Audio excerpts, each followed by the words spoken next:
Record-breaking sequel is live. Evel Live 2.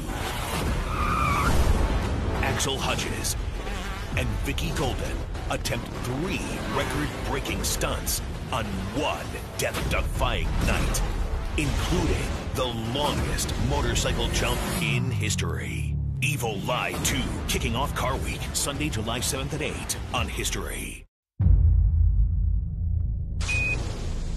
Capcom, we're go for landing. 018890. Altitude 27,000 feet. 1201. Roger, 1201 alarm. It was touch and go. They have 70 seconds in which to redesignate the landing site.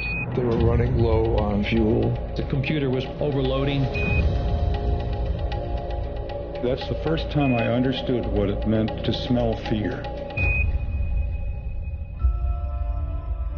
The urge to explore goes back to our earliest days as Homo sapiens.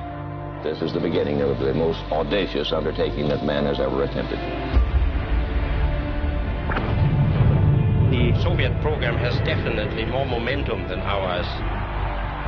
They had the first woman in orbit, the first multiple crew, the first spacewalk. And now the Russians are talking about shooting up something that will hit the moon. It sparked a political response. You have just witnessed a severe propaganda defeat for this country. The president wanted to do something astounding to the world. This will be the greatest and most complex exploration in man's history. By May, he's already having second thoughts. Otherwise, we shouldn't be spending this kind of money because I'm not that interested in space. $20 billion to put a man on the moon. There were problems all the way along. We were fixing arrows very close to flight time. My feeling was they were flying with baling wire and rubber bands. There's always a possibility that catastrophic failure, of course. They died at T-minus 10 minutes, helplessly trapped inside their spacecraft. The fire shattered my wife's confidence in NASA and in the Apollo program. It was just a time when we were in shock. A 29-year-old Negro says he's anxious to go into space. After I'd successfully finished the program, the White House announced we now have a black astronaut. I was convinced. I was in the club. One of the joys about the space program, everybody felt they had a piece of it, and they did.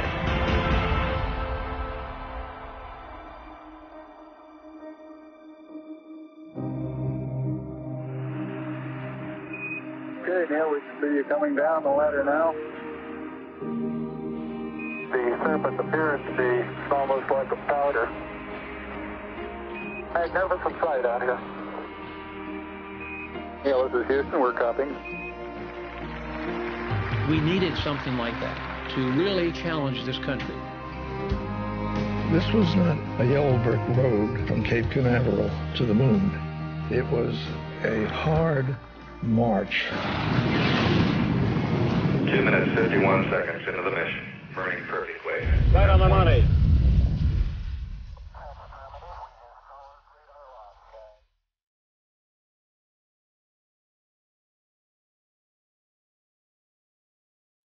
It was a historical milestone, and it was of importance to the people of the world. By golly, we, mankind, did this thing, and we're all brothers together.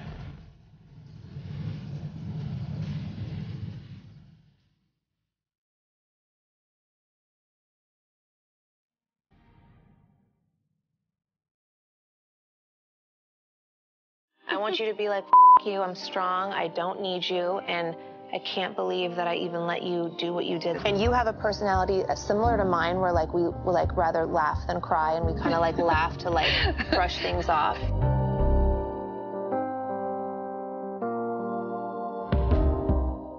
Mark is somebody that I dated while I was on the East Coast. When I met him, I felt at my healthiest, and about 4 months into the relationship, he had started disappearing, and it turned out that his girlfriend was in California. Oh. So there was even he had a girlfriend and you were the other girl. Yeah, he had a girl on each coast. After I broke it off with him, it just made me think, why am I never good enough? We ended up staying friends because I thought it's just going to show him how cool I am, you know, how loyal I am. I think what hurt the most is my own insecurities coming out made me feel like I wasn't skinny enough or I wasn't fit enough. And it started to make me doubt that I was worth any guy sticking around. I don't want that to be part of my issue anymore. You know, it's him. He's has fucking problems. And it has nothing to do with you. I want you to be like, fuck you, I'm strong, I don't need you, and I can't believe that I even let you do what you did. Like, honestly. I mean, I've been cheated on. I've been just tortured in my life by men too. Who hasn't? It was just, I wasn't strong enough, mind, body, and soul. And it's so silly that we think working out, yeah, it changes our physical, but it really, really changed my mental so much. And that's why I want to get my revenge on him. Yeah. You know, just to show him that it's not okay to do this to girls because you don't know how it's making them feel when you don't make them feel like they're worth anything. Right. Well, I heard you had your green screen interviews and sure did. You had, like, I guess a breakthrough, if you will. Sure, breakdown, breakthrough. Like, those are similar, They're kind of the same thing in a lot of ways. I think, like, a breakdown kind of results in a breakthrough eventually. Yeah, I think so. I just, you know, was sitting there and there came this moment that I just thought, like, if I really want this to be transformative personally, then I have to lean in and say it out loud. I disclosed that I was raped. Oh, God. Wow. And I know it's hard. Yeah. I mean, I don't know exactly, but, like, just to say it and admit it, but, like, that's what we have to do is take ownerships of the things that own us. Yeah, I feel in a lot of ways like not talking about it protects other people and makes them feel comfortable. But it takes so much energy to, like, keep it boxed away or whatever. And there's so many things that have happened, like, in my life where I would rather not talk about it to protect somebody else, but in the long run, it really was eating away at me. Like, I would lose my hair, and, like, we're trying to protect other people, but when do we put ourselves first? Yeah. And you have a personality similar to mine where, like, we like rather laugh than cry, and we kind of, like, laugh to, like, brush things off. Yeah. Like, it's really hard for me to let people see, like, that vulnerable side.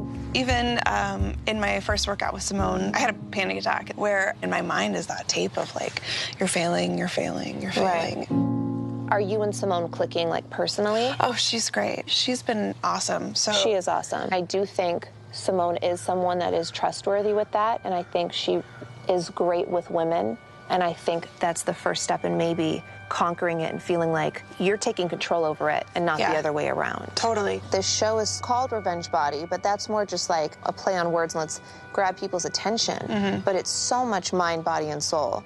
So, I mean, I am honored that you shared that with me. I really am. Yeah. And I'm proud of you. No, thank you. Okay. So I know you're having a problem with the meal plans. Yeah, it's hard. What's hard about it for you? I think everything was just so different. That green smoothie is like, bleh. No one's saying you could never have, like, enjoy food again. But we're saying for the majority of the time, you do have to have structure and eat a certain way. But then, like, we all have cheat days or cheat meals or whatever, and you enjoy those, but then you look forward to those things. I'm just not there yet. I know this process is a lot of, like, purging emotionally and everything. Yeah, it's a lot. But I also know sometimes, like, we tend to make excuses for ourselves. Yeah, I do that often. I've heard. I do that often. I have a lot of those. I know, but with all due respect, you're half-assing it. I just don't want there to be any more speed bumps with you because I'm getting discouraged hearing things, and I don't want to have to fire you. Yeah. And I know that you have such family history with the health issues that I want this for you. Yeah. And I want to make sure that that's in your, like, your mindset too, is that you're like, this isn't just about 12 weeks, this is for, like, the rest of my life. I guess it all kind of started when I was a child. I've been put down my whole life. I was always like made fun of or like the butt of people's jokes, but the most hurtful thing to me actually is my mother. My mother has called me an embarrassment, a failure, every single day of my life. She would say to her friends that she never wanted any daughters. She only wanted sons. And so when I came along and I was like effeminate, she would turn around and attack me for that as well. She said, I guess it must be like God's punishment to me that he is the way he is. Oh, God. It is abuse. It's not physical, but it is, you know, someone's, yeah. Your mother is supposed to be the one who loves you unconditionally. Is that like the main person that you feel like you want to prove that you can do this journey? Yeah. I want to be able to look at myself in the mirror and love myself so I can be confident and pursue my dreams. I know that you like to sing, love to sing, but you're afraid to do so? Yeah. My, like, career goal in life is to just do what I love, which is singing. But, like, my mother, everything that she said put this voice in my head. You'll never be able to do it. I want to prove to her that I can be successful. And I want to prove that you're fat, you're a failure, you're not good enough aren't true about me. I know words hurt, like they're like our worst weapon, but I do really think that this whole process is going to give you so much strength that you might be like, you know what, you can't hurt me anymore. I'm so excited. But it's not all easy. Oh, absolutely. So I want you to not give up.